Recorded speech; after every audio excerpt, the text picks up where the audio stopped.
The year 2020 became one of the most difficult seasons in the world. The pandemic brought fear, uncertainty, and isolation to many people. Churches temporarily stopped gathering physically, and communities were separated from one another. But even during this difficult season, God continued to move and prepare a new beginning. After the lockdown restrictions were lifted in June 2020, City of Hope Christian Church Canlubang officially began at the Vita residence. The church members faithfully gathered together every week to worship, pray, and encourage one another during a time when many people were searching for peace and direction.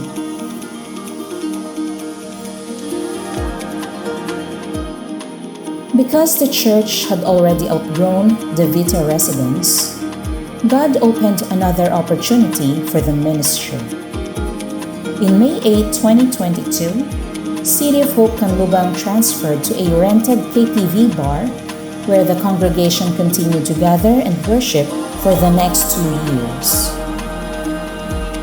What was once a place for entertainment became a place where the name of Jesus Christ was lifted high.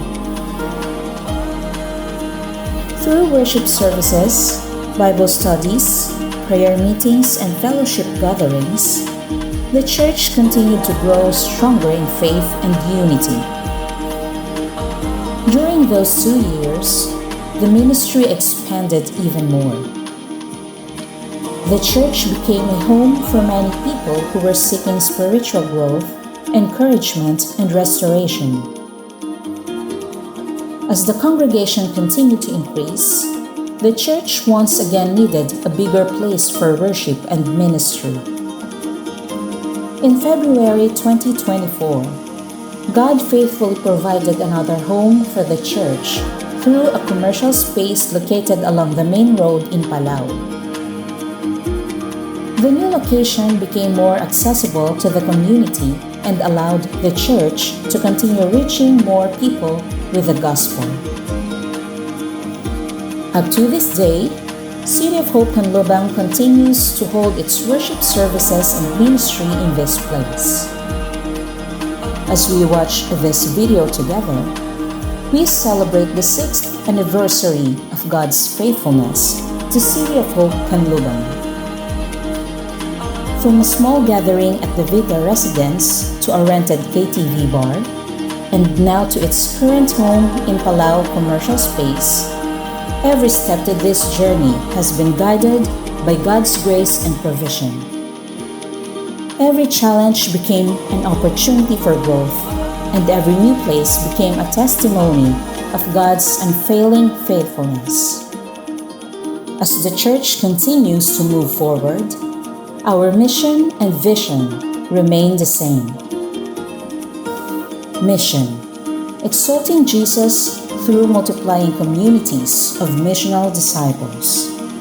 Vision: a community of faith formed and sent by God, devoted to honor and serve Him through multiplying communities of missional disciples in every strategic area.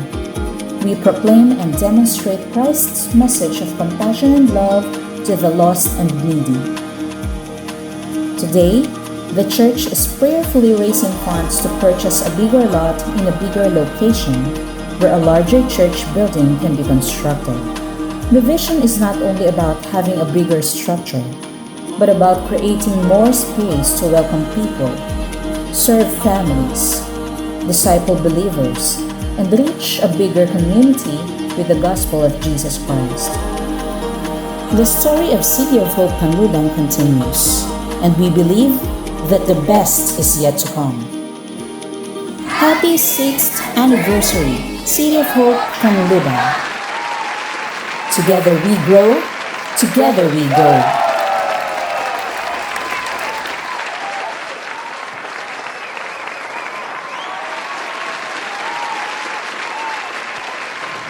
Ngayon ay ika-anim na taon na ng ating church sa Canlubang. At ang istorya ng church natin ay parang storya ng lotus. No? Have you been to Cambodia, Thailand, or Vietnam? Yung mga lugar na yan. Mahilig silang gumawa ng pond. Man-made pond. At yung pond na yun, kalimitan, puro burak, maitim, mabaho. No? Maitim, mabaho, yung mga pond. Pero biglang may lilitaw na magandang bulaklak, no? Yung lotus. Okay. Same thing with the City of Hope. When we started this church, ito yung nagsimula nung panahon ng pandemic. Nabanggit kanina, no? Nagkaroon ng pandemic, hindi na makapunta ang mga taga-Kanlubang doon sa Banyadero. So nagsimula ng pagsamba doon sa bahay ni Nanay Telma. At nung hindi na magkasya doon sa bahay, sa sala nila Nanay Telma, umupa tayo sa KTV bar. Dahil sa gabi naman sila kumakanta, tayo sa umaga. At nung hindi na nagkasya sa KTV bar, yun, nandun na tayo sa ating pinagtitipunan ngayon. So, napakabuti ng Panginoon. Palapakan natin, Mr. Panginoon. Nung panahon na the world slowed down due to many restrictions, our sovereign God never stopped building His church. Can say amen to that. Panahon na may pagbabawal, panahon na may takot sa puso, panahon na parang tumigil ang lahat, pero ang Diyos hindi humihinto sa paggawa. Kaya ang topic natin sa umagang ito ay sama-sama sa paggawa, sama-sama sa paglago. Pag sinabing sama-sama sa paggawa, hindi lang tayo to. We are working with God. Can you say amen to that? Kasama tayong gumagawa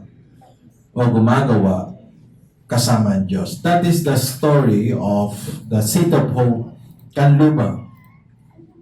This church was formed and sustained by God during a time when gatherings were restricted and limited. No? Doon siya lumago. Sa panahon na ang mga tao sabi, stop muna tayo, rest muna, pahinga muna. Doon yung panahon na tahimik na gumagawa ang ating Diyos. At ito ang bunga. And God uses even our small efforts to accomplish His promise. Ano bang promise niya? Sabi niya, I will build my church. Can you say amen to that? Amen. Who's the builder? God. He's the builder of His church, not us. Tayo, participant lang tayo. The main builder, the main contractor, buti na lang hindi contractor. The main contractor is God. Can you say amen to that? Amen. The main builder is God. Tahimik na gumagawa. That's why we have that assurance. Tatatag, lalago ang iglesia. Tatatag at lalago ang City of Hope. Can you say amen to that? Pangarap natin magkaroon ng hindi lang 100 square meter na lot. Pangarap natin hindi lang 300 square meters. Pangarap natin hindi lang 500 square meters. Pangarap natin at least 1,000 square meters. Can you say amen to that? Claim na natin sa Lord. Karoon na malaking lugar. Bakit? Kasi marami pang nais sumamba sa ating Panginoon. In Corinthians chapter 3 verse 9 to 17, ito ang sabi. Can we read together? Partner kami sa pagsaserve sa Diyos at kayo ang bukid ng Diyos, kayo rin ang building niya. Dahil sa kagandahang loob ng Diyos sa akin, inilagay ko ang pundasyon gaya ng ginagawa ng expert na karpintero at may ibang nagtatayo ng building sa pundasyon na yun. Pero dapat maingat ang bawat nagtatayo. Verse 11. Kasi wala nang ibang pundasyon na pwedeng ilagay except sa nilagay na ng Diyos at si Jesus Christ. Iyon, verse 12. May ibang magtatayo sa pundasyon, at gagamit ng gold, silver, or mamahaling bato. Iba naman gagamit ng kahoy, damo, o kaya dayami. Pagdating ng araw ni Christ, itetest ang quality ng trabaho ng bawat isa kasi sa araw na yon, isasalang sa apoy ang ginawa ng bawat tao at doon makita ang quality ng trabaho niya. Verse 14. Kapag nakasurvive sa apoy ang tinayo sa pundasyon, tatanggap ng reward ang nagtayo. Verse 15. Pero pag nasunog yung ginawa niya, mawawala yung sa kanya. Well, maliligtas yung nagtayo, pero halos nakatakas lang siya sa apoy. Verse 16. Di niyo ba alam na temple kayo ng Diyos at namumuhay sa inyo ang Espiritu niya? And the last verse, sabay-sabay po. Kung may wawasak sa temple ng Diyos, wawasakin din siya ng Diyos kasi banal ang templo niya at kayo mismo ang temple niya. Ito rin ang pagkakabasa ng salita ng Diyos.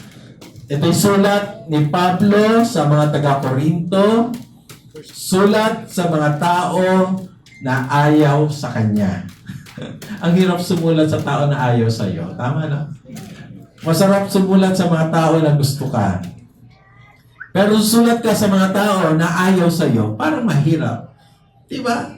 Wala naman damdamin ng mga letra, pero it's hard to, kahit nga, di ba, pag, ito, yung mga medyo may edad na, pag medyo emotional sa pag-chat, nanginginig yung mga,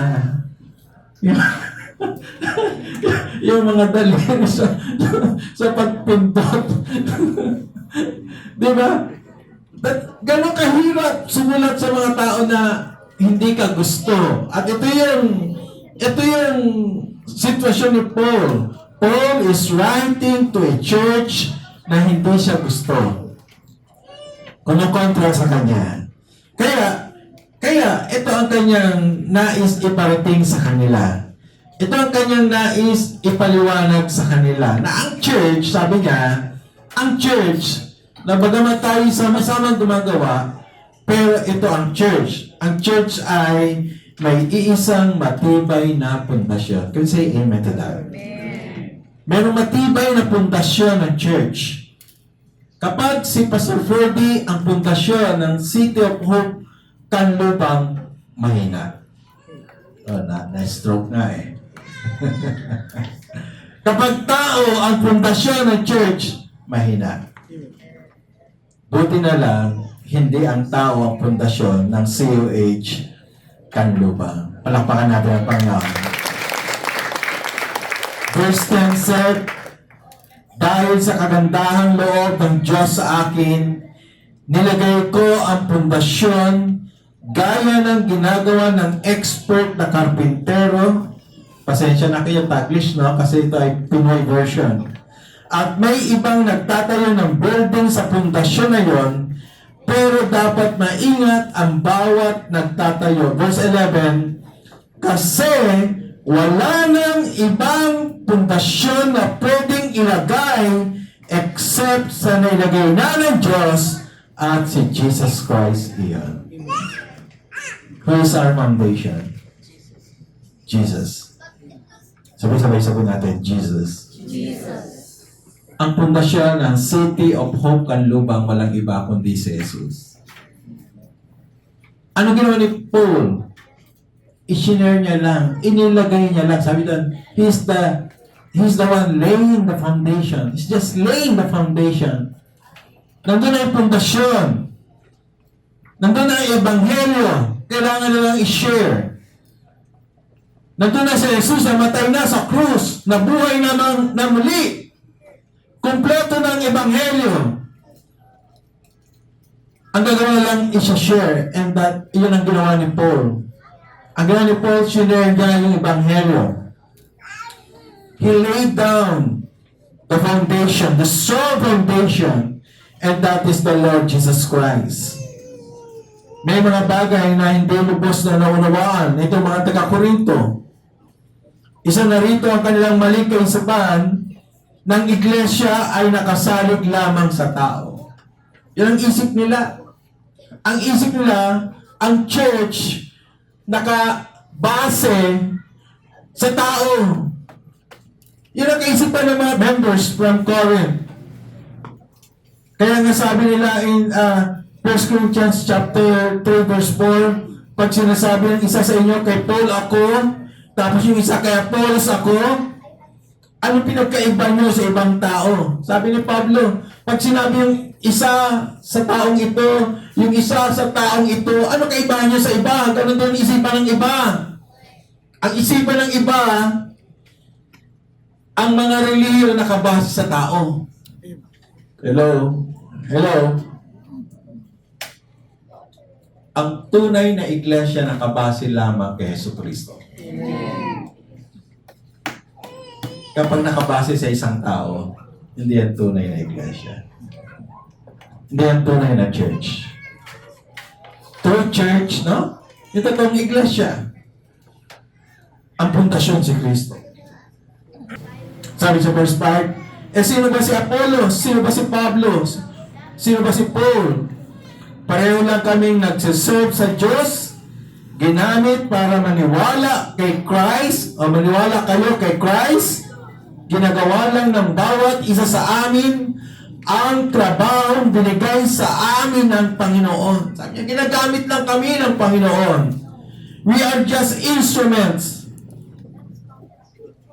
At sabi niya sa verse 6, ako ang nagtanim, si Apollos ang nagdilig, pero dahil sa Diyos, kaya tumubo at lumaki ang halaman, o yung halaman. You say amen to that? Merong nagtatanim, may nagdidilig, may naglalagay ng abono, pero yung paglago, tahimik na nangyayari, at ang gumagawa doon walang iba, kundi ang Diyos. Amen. Amen po ba? Yung farmer ba pupunta ron at hinahatak yung puno para humaba? Hinahatak yung mga tangkay para may lomba sa mga dahon? Ganun po ba yan? Hindi. Overnight, pag-alis ng farmer, the whole night, tahimik siyang lumalago because merong isang makapangyarihang nagpapalago. The same with the church. The same with the church. Hindi dahil kay Pastor Ferdy, hindi dahil kanino man, hindi dahil sa leaders, kundi sa Diyos na siyang gumagawa sa iglesia. Sa Diyos na siyang nagpapalago. Sabi niya gano'n. Kaya sa verse 7, sabi gano'n, hindi importante yung nagtatanim at yung nagdidilig. Ang Diyos ang importante. Sa malakas na amen doon. Amen. Kasi siya ang bubuhay at nagpapalago sa halaman. Pareho lang ang role na nagtatanim at nagdidilig. At bibigyan ng Diyos ng reward ang bawat isa sa kanila depende sa trabahong ginawa nila. Kaya, siyang importante, tayong gumagawa, haharap lang din sa Diyos para kanyang gantimpalaan anuman ang ating ginawa. Yun ang sabi ni Pablo sa mga taga-Korinto. Kasi kinokontra nga siya eh. Pablo, ayaw namin sa iyo, kay Apollos kami, kay Pedro kami, kay Silas. Sabi ni Paul, alam niyo ba, kami mga instrumento lang. Ang mahalaga talaga ang Diyos. Ang iglesia hindi man-centered. Ang iglesia dapat ay God-centered. Binanggit ito ni Pablo, hindi lamang upang ipagtanggol ang kanyang sarili laban sa mga tumututol sa kanya, nais niyang ipahayag ang malinaw na katotohanan. Jesus is the only foundation of the church. Kahit anong mangyari, bumalik man ang pandemic, wag naman sana ang church mananatiling church. Amen po ba? Sa napakahabang panahon, gaano katanda na ba ang church? 2,000 years old na ang church. Nagsimula ng Pentecost until now, 2,000 taon na ang church. Maraming dinaanan.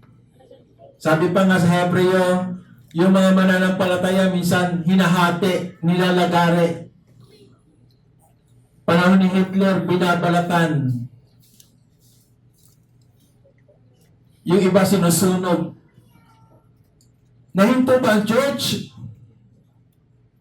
Hindi. Hanggang ngayon patuloy na malago ang kanyang iglesia sa lahat ng dako. Because we have strong and firm foundation, and that is the Lord Jesus Christ. Not the planter, not the waterer, not the laborer. God is the one who gives the growth, and Christ is the only foundation of the church. Hindi si Pastor Ferdy, hindi sino man. Hindi sino man sa atin dito. Ang Diyos lamang. Amen po ba? Tayong lahat ay kasangkapan. Actually, itong kasangkapan na ito, patuloy na nabubulok. Di po ba? Nasisira. Mawawala. Pero ang kanyang iglesia magpapatuloy. Because church is God's. Ang iglesia ay sa Kanya. Ang iglesia ay pag-aari ng Diyos. Pangalawa, hindi lang isang pundasyon, iisang layunin sa paggawa. Meron tayong iisang layunin sa paggawa.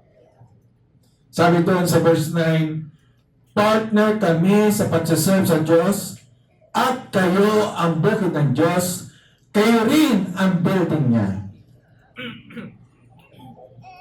Dalawa yung metaphors na ginamit dito about the church. Una, you are God's field. Pangalawa, you are God's building. Kayo rin ang building niya. Doon sa God's field, ang mga gumagawa ay, anong trabaho na gumagawa dyan sa bukid? Nagtatanim, nagdidilig. Tama po ba? Sa God's building, anong trabaho natin? Karpintero, mason, laborer, ano pa pwede? Pintor, ano pa? Yun ang trabaho sa building.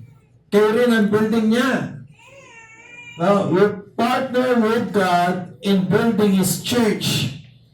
Verse 10 said, dahil sa karandahang loob ng Diyos sa akin, nilagay ko ang pundasyon gaya ng ginagawa ng expert na karpintero, at may ibang nagtatayo ng building sa pundasyon na yon.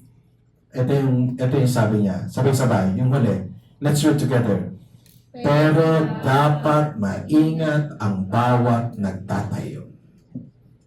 May pundasyon, tayo karpintero, tayo mason, tayo laborer, pero sabi niya, dapat maingat.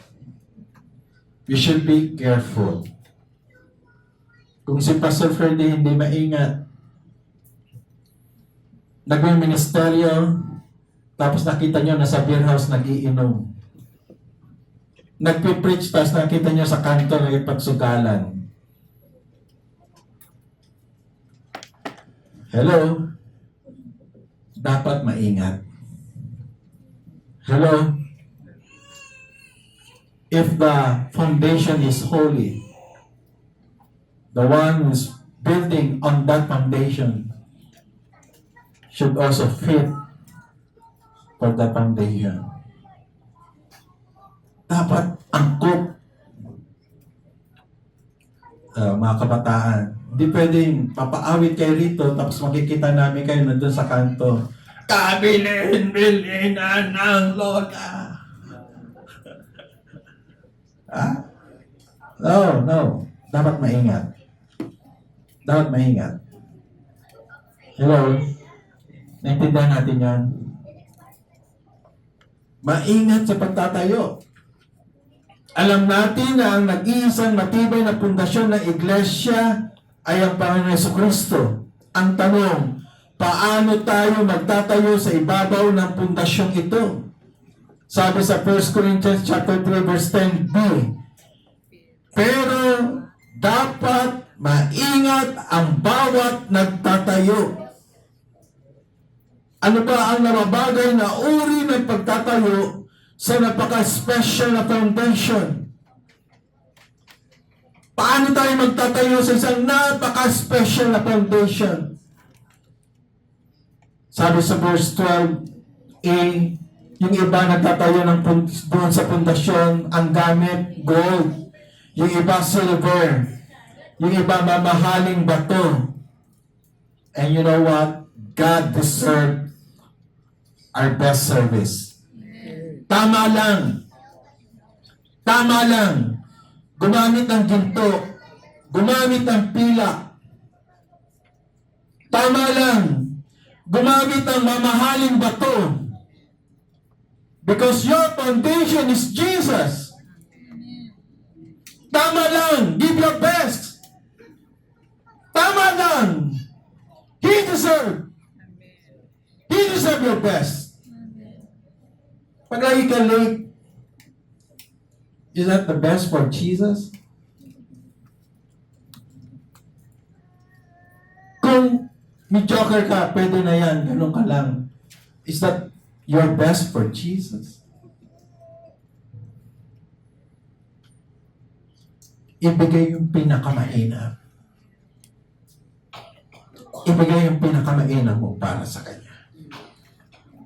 Kapag ganito naman ang iyong gagawin, 12b, yung iba naman gagamit ng kahoy, ng damo, ng dayami, doesn't deserve our second-rate service.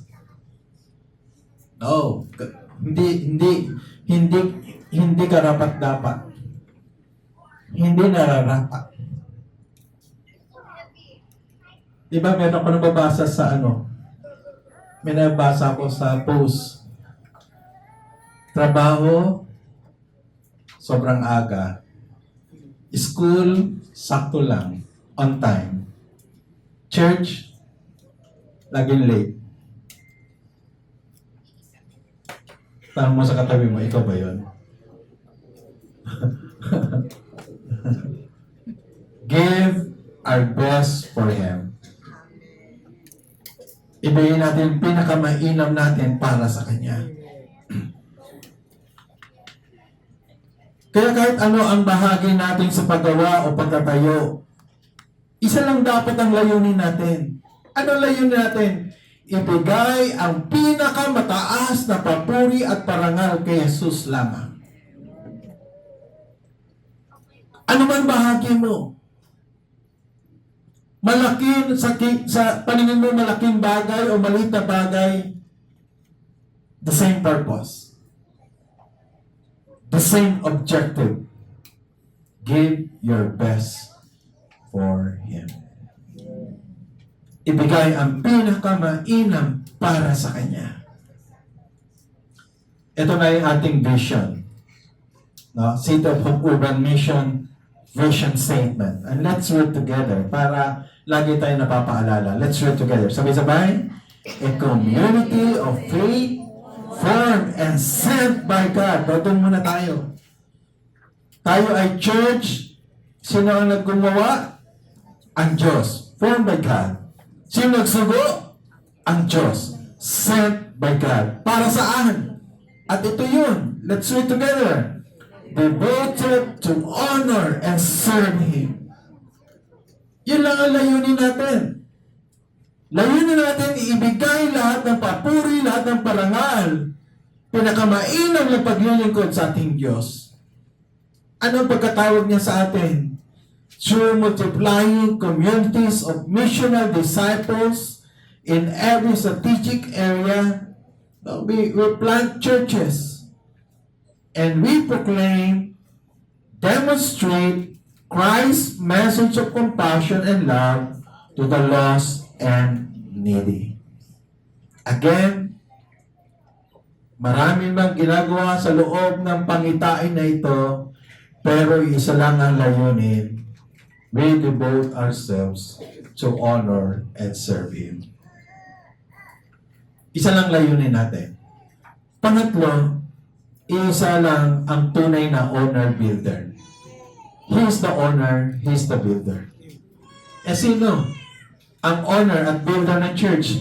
Verse 6. Sabi ganon ni Pablo, ako ang nagtanim, si Apollos ang nagdilig, pero dahil sa Diyos, kaya tumubo at lumaki yung halaman. Dahil sa Diyos. Hindi dahil kay Pablo, hindi dahil kay Apollos. Aminado si Pablo. Alam niyo, meron inamin si Pablo. Sabi ni Pablo, totoo naman di ako mahusay magsalita. Totoo naman si Apollos mas magaling mag-preach kaysa sa akin. Apollos is more eloquent than me. More articulate than me. Paul said. Kaya nga di ba si Pablo nung minsan nag-preach, nakatulog si Tikiko. Nahulog sa bintana, namatay. Kaya huwag kayo matutulog pag nag-preach si pastor, ha? That's a warning. Ha? Preach si Paul, nakatulog si Tikiko, nalaglag sa bintana, patay. Buti naghimal ang Panginoon, siya na buhay na uli. Hindi siya magaling mag-preach. Yes, Apollos is a good preacher. Pero sabi ni Pablo, no. Not our qualification. Hello? Hello? Not our qualification. Not our attributes. Hindi dahil sa atin, but because of Him who's working. Who's the owner, the builder of the church. The church bears witness to the kingdom, but it is the kingdom, the king of the kingdom, that builds the church. Therefore, the church is not a human invention, it is God's creation. Isang malakas sa amen para doon. Ang Diyos, sabi nga sa verse 24, Gawa 17:24, ang Diyos na gumawa ng sanlibutan at lahat ng narito ay ang Panginoon ng langit at ng lupa. Sabi sa kulay dilaw.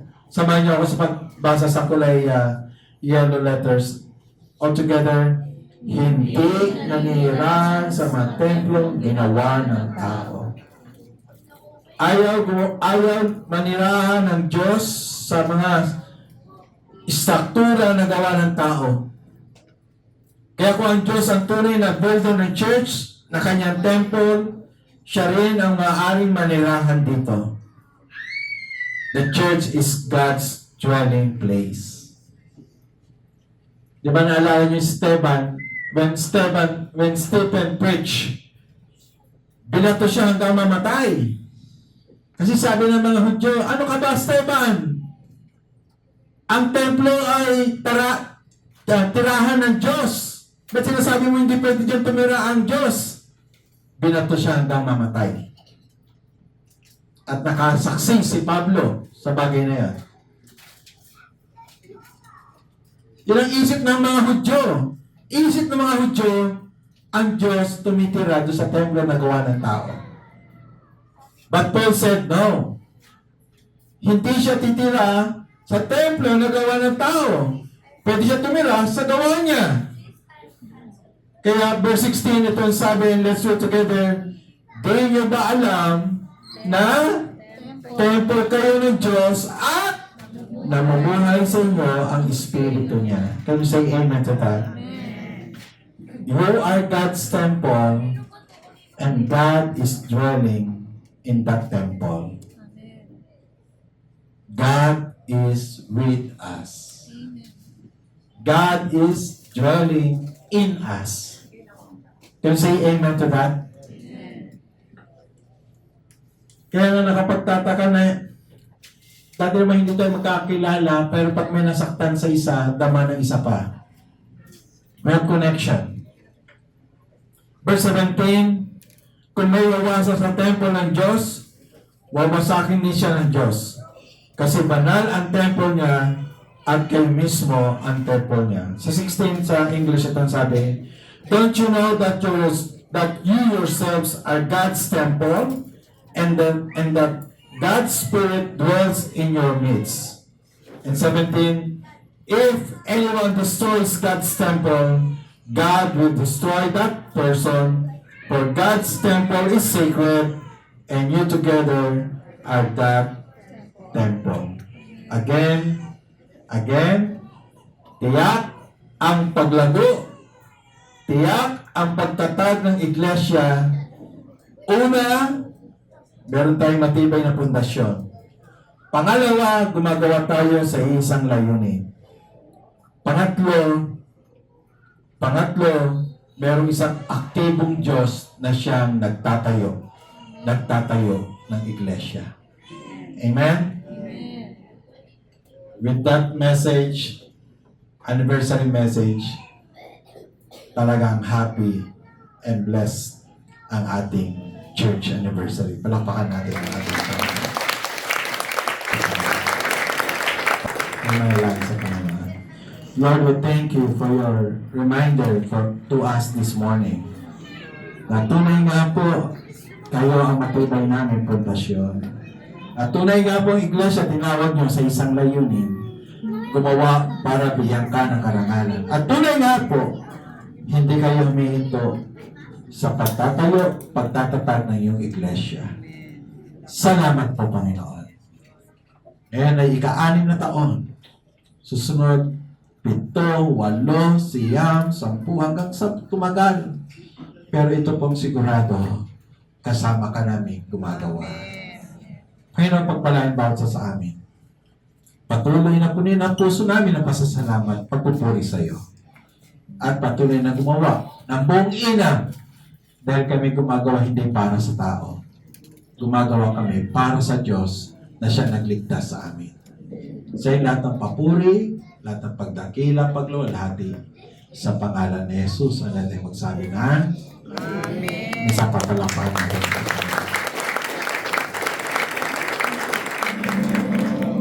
Nobody knows how weak I am better than you. Nobody sees all of my needs better than you. And nobody has the power to change me from what I was born to be. Jesus, be strong in my weakness, empower me.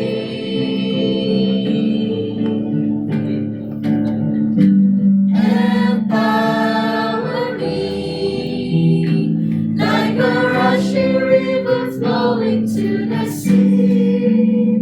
Lord, send your Holy Spirit flowing down through me, till I'm living as your child, Victorious and free.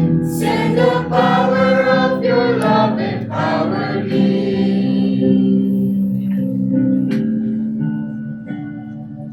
Nobody's eyes see through my soul better than yours. Nobody's love can make me whole, no one but yours.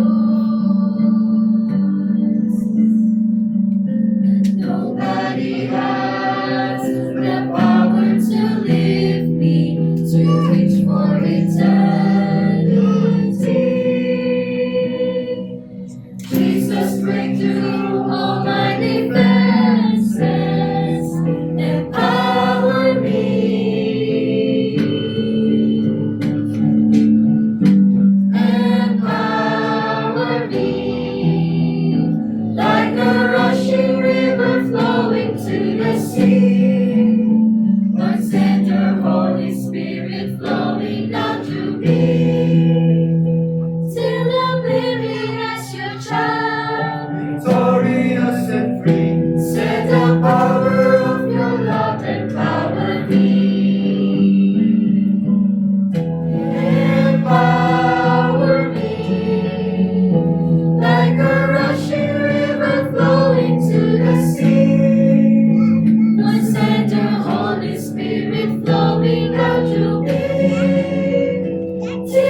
Panginoon, salamat po. Napakabuti mo sa amin.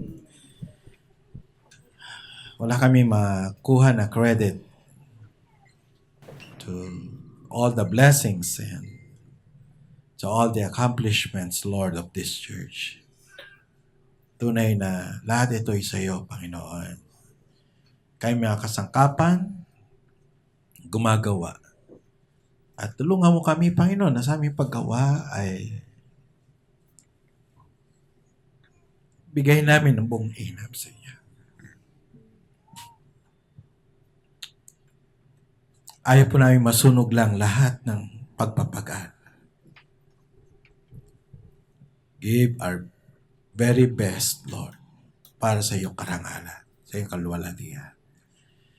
Pagpalain ng bawat isa na miyembro ng City of Hope, Kanlubang, at ang prayer na magkaroon ng malaking lugar ng pagsamba.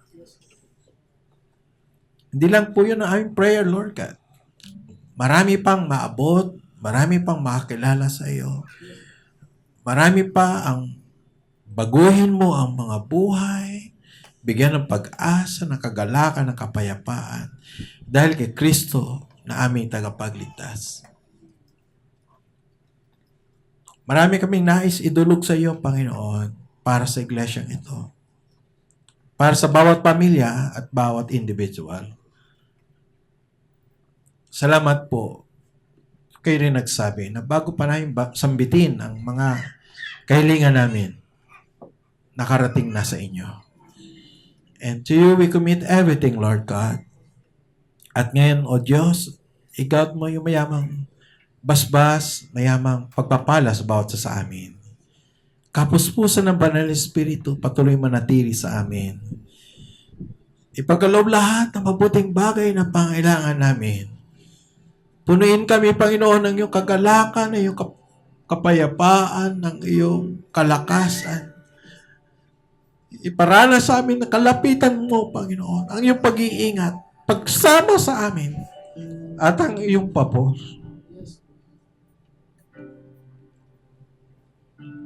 Maigat namin ibabalik lahat ng papuri. Lahat ng pagdakila, paglolati. Sa pangalan ng Ama, ng Anak at ng Espiritu Santo. Amen. Amen. Amen.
Happy 6th anniversary, City of Hope,